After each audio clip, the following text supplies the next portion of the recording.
লকগঞ উত্তৰ টক্ৰখৰা গাঁৱত এগৰাকী বোৱাৰী নিৰুদ্দেশ।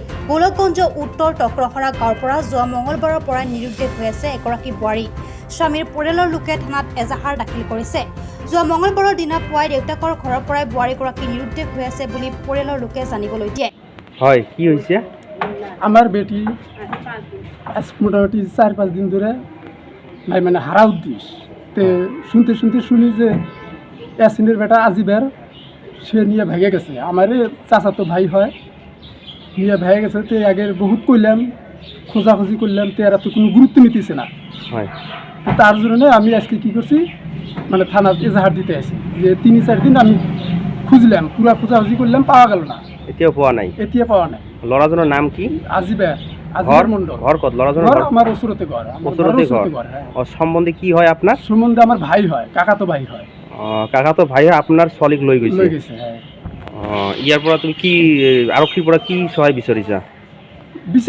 বিচাৰিছি আমাৰ ছোৱালীটো লাগে। এজাহাৰ দিছে নে থানাত? এজাহাৰ দেওয়া নাই, আইছো এজাহাৰ দিম বুলি আইছো। পৰিয়ালৰ লোকে সকলো আত্মীয়ৰ ঘৰত যোগাযোগ কৰে যদিও কোনো সুসূত্ৰ পোৱা নাই। কিন্তু সন্দেহৰ ভিত্তিত তেওঁ ঘৰৰ ওচৰৰ ল'ৰা আজিবুৰ মণ্ডলৰ লগত পলাই যায় বুলি সন্দেহ প্ৰকাশ কৰিছে। বোৱাৰীগৰাকীৰ নাম চুলতানা খাতুন, স্বামী একৰামুল ফকিৰ বুলি জানিবলৈ দিছে। হয়, কি হৈছে? আমার বেটার বউ আজ 4 দিন থেকে নিখোঁজ হয়েছে। মানে একটা চ্যাংড়ার উপর আজীবন নাম বাড়ির বগলে তার সাথে ভাগি গেছে। এতিয়ালৈকে পোৱা নাই? না পাওয়া নাই। এজাহাৰ দিলে নে থানাত? আজি দিন এইটো কোনে লৈ গৈছে? ল'ৰাজনৰ নাম কি? আজিবৰ। আজিবৰ। তেওঁ ভগাই লৈ গৈছে।